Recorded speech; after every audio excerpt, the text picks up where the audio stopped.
পৃথিবীতে 50 বছর হায়াত পাইতা, খুব ভালো কাজ করতে, তুমি দুনিয়াতে অনেক ভালো কাজ করতে, এটা আমি আগেই জানি, আমার অসীম জ্ঞান বলে আমি আগে থেকেই জানি। তো যাও, তোমার এইমাত্র সৃষ্টি করলাম, তুমি জান্নাতে ঢুকে যাও, কারণ আমি জানি তুমি জান্নাতি হবে। আচ্ছা, আর আব্দুর রহমান, তুমি পৃথিবীতে খুব খারাপ কাজ করতে, এটা আমি জানতাম, তোমারে পাঠাইলে খারাপ কাজ করবা, তুমি জাহান্নামী হবা, যাও।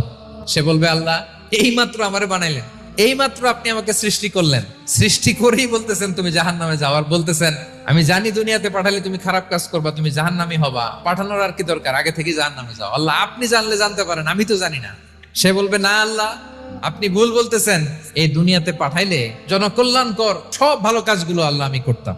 এজন্য আল্লাহ তাআলা পরীক্ষার আয়োজন করেছেন, যাতে করে তুমি জেনে যাও যে পৃথিবীতে তুমি কি করেছো। আমি ভালো করবো না খারাপ করবো এটা আল্লাহ জানে না, তো ওনার পরীক্ষা করা লাগে কেন? কথা বলেন। আমি জান্নাতি না জাহান্নামী এটা আল্লাহ জানেন না?